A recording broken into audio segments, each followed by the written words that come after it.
नमस्कार मित्रों, good morning all of you student. आज हम, जैसा कि कल हमने आपको बताया था, आपके अपने YouTube channel MD inter college पर पहली क्लास कल आपकी चली थी, आज दूसरी क्लास मैप के माध्यम से आज हम आपको इंडियन मैप, भारतीय मानचित्र के माध्यम से आज हम भारतीय इतिहास के बारे में थोड़ी बहुत जानकारी प्राप्त करेंगे, जो हमारे द्वारा आप तक पहुंचाई जाएगी। देखिए, मैप आपके सामने बना हुआ है, कुछ कारणवश सही नहीं बन पाया है समय के अभाव में। तो देखिए, आज हम यहाँ पर डिफाइन करेंगे भारत के राज्य, केंद्र शासित राज्य और उनकी राजधानियाँ। अन्य जानकारी भी यहाँ से हमारे माध्यम से आपको दी जा रही है और दी जाएगी। तो आज हम पहले बात करते हैं भारत की। तो भारत की राजधानी आपको पता होना चाहिए दिल्ली है, लेकिन दिल्ली से पहले भारत की राजधानी क्या थी? कोलकाता थी, जो कि 1911 में स्थानांतरित करके दिल्ली लाई गई। लेकिन एक विशेष जानकारी हम आप तक पहुंचाना चाहते हैं कि वह नगर जो मात्र एक दिन के लिए भारत की राजधानी बना था, ये शायद अभी आप तक जानकारी प्राप्त नहीं हुई होगी या कुछ लोगों को पता भी होगी। तो यहीं पर हम डिफाइन करना चाहेंगे, उत्तर प्रदेश का इलाहाबाद, ये 1858 में मात्र एक दिन के लिए भारत की राजधानी बना हुआ था। अब हम बात करेंगे वर्तमान में भारत की राजधानी दिल्ली केंद्र शासित राज्य है और भारत की राजधानी वर्तमान दिल्ली है। आगे हम बात करेंगे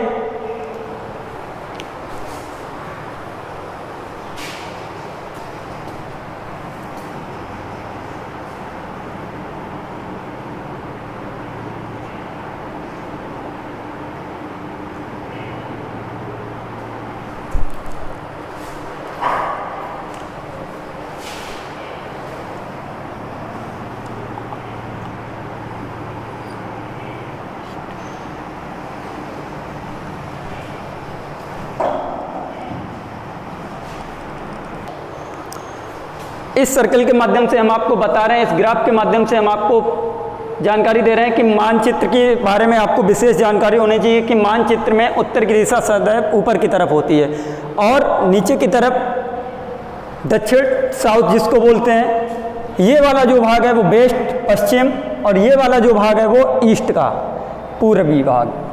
तो ये तो थी जानकारी दिशाओं की। अब हम आगे बात करेंगे भारत के मध्य से होकर गुजरने वाली रेखा, कर्क रेखा जिसको बोलते हैं, जो 23.5 अंश अक्षांश से होकर गुजरी है, जो कि भारत के 8 राज्यों से होकर गुजरती है। कितने राज्यों से? 8 राज्यों से। वो राज्य हम आपको यहाँ पर गिना रहे हैं। पहला गुजरात, उसके बाद राजस्थान, मध्य प्रदेश, छत्तीसगढ़, झारखंड, पश्चिम बंगाल, त्रिपुरा और मिजोरम। एक बार फिर से देख लीजिए, कर्क रेखा किन 8 राज्यों से होकर गुजरती है? गुजरात, राजस्थान, मध्य प्रदेश, छत्तीसगढ़, झारखंड, पश्चिम बंगाल, त्रिपुरा और मिजोरम। ये तो थी कर्क रेखा। अब हम बात करेंगे समय मानक रेखा की, जहां से भारत का समय निर्धारित होता है।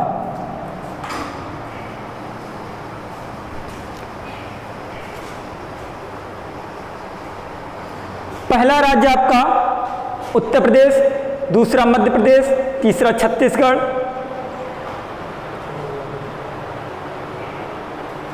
आंध्र प्रदेश, पांचवा राज्य था उड़ीसा। उत्तर प्रदेश, मध्य प्रदेश, छत्तीसगढ़, उड़ीसा और आंध्र प्रदेश।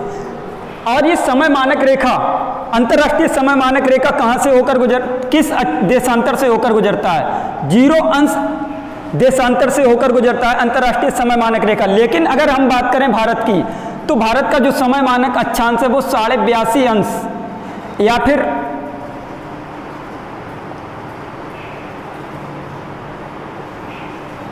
82 अंश 30 मिनट बोल सकते हैं, या फिर 82.5 अंश देशांतर रेखा, जो कि उत्तर प्रदेश के इलाहाबाद के मिर्जापुर नामक स्थान के नैनी नामक स्थान से होकर गुजरता है। मिर्जापुर, नैनी नामक स्थान से होकर गुजरता है समय मानक रेखा।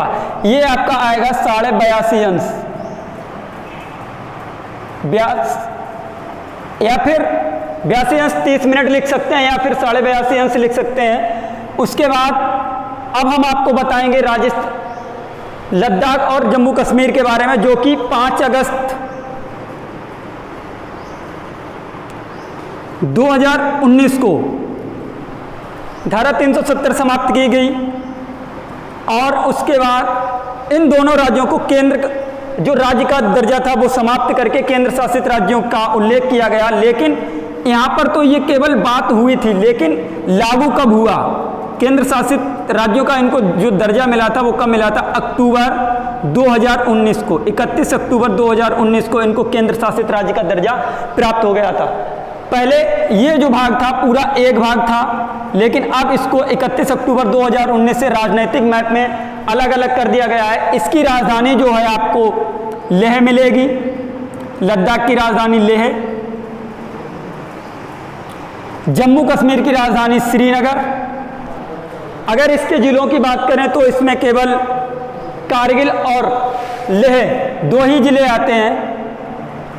तो लद्दाख की राजधानी लेह हो गई, जम्मू कश्मीर की श्रीनगर हो गई, पंजाब की चंडीगढ़, हरियाणा की चंडीगढ़, हिमाचल प्रदेश की शिमला, उत्तराखंड की देहरादून, उत्तर प्रदेश की लखनऊ, राजस्थान की जयपुर, गुजरात की गांधीनगर, मध्य प्रदेश की भोपाल, महाराष्ट्र की मुंबई। इधर हम आएंगे तो यहाँ पर हमको मिलता है केंद्र शासित राज्य दमनदीप, जिसकी राजधानी दमन होती है। आगे आएंगे यहीं पर गुजरात के जस्ट नीचे, तो यहाँ पर आपको मिलता है एक और केंद्र शासित राज्य दादरा नगर हवेली, जिसकी राजधानी है सिलवासा। आगे हम नीचे आते हैं महाराष्ट्र पे, जिसकी राजधानी मुंबई। उसके बाद कर्नाटक, तो कर्नाटक की राजधानी बेंगलोर। अगर नीचे की बात करें तो केरल, ये पूर्वी घाट, सॉरी ये पश्चिमी घाट, यहाँ से लेकर महाराष्ट्र से लेकर या फिर गुजरात ले लें, गुजरात से लेकर केरल तक, इसको हम लोग बोलते हैं, कई बार बोर्ड परीक्षाओं में भी पूछा जाता है, पूर्वी घाट।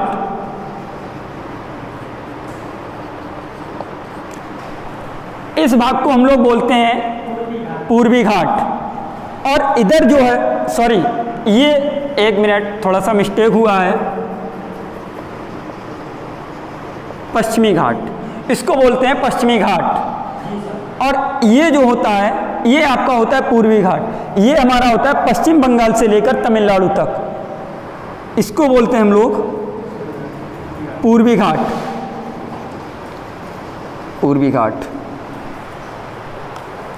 तो केरल की राजधानी तिरुवनंतपुरम, तमिलनाडु की राजधानी चेन्नई, आंध्र प्रदेश की अमरावती, तेलंगाना की हैदराबाद, उड़ीसा की भुवनेश्वर, झारखंड की रांची, छत्तीसगढ़ की रायपुर, पश्चिम बंगाल की कोलकाता, बिहार की पटना, सिक्किम के आएंगे तो गंगटोक, अरुणाचल प्रदेश के आएंगे तो ईटानगर, आसाम की दिसपुर, नागालैंड की कोहिमा, मणिपुर की इम्फाल, मेघालय शिलांग, त्रिपुरा अगरतला, मिजोरम की आइजोल। तो ये तो थी राजधानियाँ। अब एक केंद्र शासित राज्य आपको और मिलेगा, अंडमान निकोबार द्वीप समूह, जिसकी राजधानी पोर्ट ब्लेयर। इधर जब आएंगे पूर्वी पश्चिमी घाट पर तो हमको एक केंद्र शासित राज्य मिलेगा लक्षद्वीप, जिसकी राजधानी होगी कवरत्ती। और एक और केंद्र शासित राज्य जिसकी जानकारी हम आपको यहाँ पर दे रहे हैं, पांडुचेरी। पांडुचेरी की राजधानी स्वयं में पांडुचेरी होती है। तो ये तो थी राजधानियाँ जिसके बारे में हमने आपको बताया। आगे की जानकारी हम आपको बता रहे हैं, देखिएगा आगे हम आपको बता रहे हैं इसी मैप के माध्यम से। थोड़ा जगह कम होने के कारण, जैसा कि कल हमने आपको बताया था पहले अपने वीडियो में, भारत में राज्यों की संख्या जो थी 28 और केंद्र शासित जो राज्य थे वो हमारे थे 9। तो आज हमने उनकी राजधानियाँ, उनके बारे में आपको बताया, कर्क रेखा के बारे में बताया, समय मानक रेखा के बारे में बताया। अब हम आगे बताएंगे कि और बोर्ड परीक्षा में कई बार पूछा भी गया है और पूछा भी जाता है, हो सकता है इस बार भी पूछा जाए कि भारत के पूरब दिशा में कौन सा सागर स्थित है। तो हम बताएंगे अरब सागर, वो सॉरी भारत के पश्चिम दिशा में कौन सा सागर स्थित है, अरब सागर, जिसको हम इंग्लिश में बोलते हैं अरेबियन सी। यदि पूछा जाता है कि भारत के दक्षिण में कौन सा सागर स्थित है, तो हम बताएंगे इंडियन सी, हिंद महासागर। आगे हम जब आते हैं इधर इस साइड पे पूर्वी भाग पर, तो पूछा जाता है कि भारत के पूर्व में कौन सी खाड़ी स्थित है, तो बंगाल की खाड़ी, बे ऑफ बंगाल, जिसको बंगाल का, पश्चिम बंगाल का शोक दामोदर नदी को बोला जाता है, और जो विश्व का सबसे बड़ा डेल्टा, सुंदरबन का डेल्टा, वो पश्चिम बंगाल में है और बंगाल की खाड़ी में बनता है। और जो सुंदरबन का डेल्टा है वो गंगा और यमुना दो नदियों के उद्गम, लास्ट वाले जो उसका भाग होता है वहाँ पर आकर नदियाँ अपने लास्ट भाग पर डेल्टा का निर्माण करती हैं। अब हम आगे आएंगे इधर इस भाग पे उत्तर की दिशा में, तो यहाँ पर आपको ये जो भाग है वृत्ताकार, यहाँ पर आपको मिलेगा हिमालय। तो भारत के उत्तर की दिशा में यहाँ पर होता है हिमालय।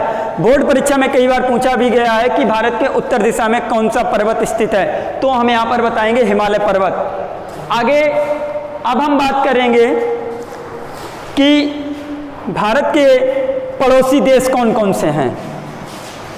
तो आगे हम जब बात करते हैं तो भारत के उत्तर में चीन, पश्चिम में पाकिस्तान, दक्षिण में श्रीलंका और पूर्वी भाग में बांग्लादेश, भूटान, म्यांमार। तो ये तो, और इसके ऊपर यहाँ पर हम आपको बताएंगे अफगानिस्तान,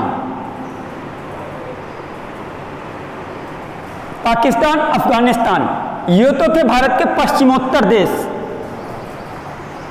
ये पश्चिम का। और इन दोनों को अगर ले लें, ये वेस्ट और ये साउथ, ये जो सर्कल आपको दिखेगा, ये दिशा जो आएगी वो उत्तर का हो जाएगा। अगर इन दोनों को मिलाएंगे, ऐड करेंगे वेस्ट और साउथ को, तो यहाँ पर हो जाएगा पश्चिमोत्तर। तो यदि बोर्ड परीक्षा में पूछ दे या फिर कहीं भी किसी भी कंपटीशन में पूछ सकता है कि भारत के दो पश्चिमोत्तर देशों के नाम, तो आप बता सकते हैं पाकिस्तान और अफगानिस्तान। यदि भारत के दक्षिण देश की बात करता है तो श्रीलंका बता सकते हैं आप, मालदीव बता सकते हैं, इंडोनेशिया बता सकते हैं। आगे हिमालय पर्वत, यदि उत्तर की दिशा की बात करें तो चीन हो जाएगा, आपका तिब्बत हो जाएगा, और इधर पूर्वी अगर भाग की बात करें तो आपका बांग्लादेश हो जाएगा, भूटान हो जाएगा। तो ये तो थी जानकारी भारत के पड़ोसी देशों की। आगे की जानकारी हम आपको दे रहे हैं इसी के माध्यम से, आगे बताएं।